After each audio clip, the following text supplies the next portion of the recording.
All right, the first major poll out of Georgia since the midterms shows the Senate race remains inside that margin of error pretty tight. Incumbent Raphael Warnock is leading, though, his GOP challenger, Herschel 51% to 47%. But there is some concern for Republicans that with that Senate already decided, there is no momentum left to push those voters to the polls. We have Karl Rove, a former White House Deputy Chief of Staff, of course, and a Fox News contributor. Karl, thanks for being here. Happy Thanksgiving Eve. Your thoughts on what we're seeing there out of Georgia? Well, I think we're going to be mystified about this race right to the end because there's some unusual circumstances behind it. Yes. Take a look at this. 3,935,924 people voted in the Senate race. Raphael Warnock won it by 36,788 votes. That's less than 1%. Now, who are those people that gave him his victory? Well, another way of looking at it is to take a look at the difference between Kemp and Walker. Right. There are 203,000 people who vote for Brian Kemp, the Republican governor, but don't vote for Herschel Walker. Mm-hmm. That's the difference between their two vote totals.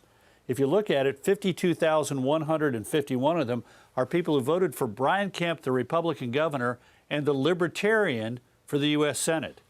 Are those people likely to come back? If I were Raphael Warnock, I'd worry about that because that represents his winning margin. If he doesn't have those 52,000 people showing up and considering voting for him, he's got an issue.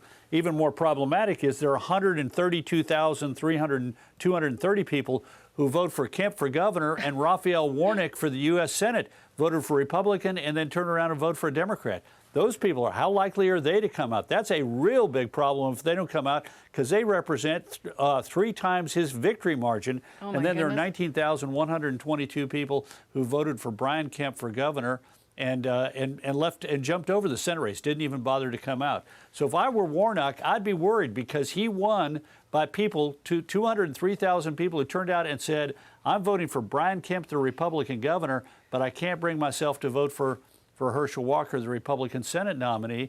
And if those people don't come out and vote for a certain 120 some odd thousand of them vote for Raphael Warnock, he's in trouble. So this is why this race is going to be, it's turnout, and this is why this race is going to be up and down and really hard to predict right up till the close of the polls on election day. Well, I did enjoy the Kemp whiteboard. Thank you so much, Karl. We don't have any more time, but thanks for joining us. We really appreciate it. Happy Thanksgiving to you.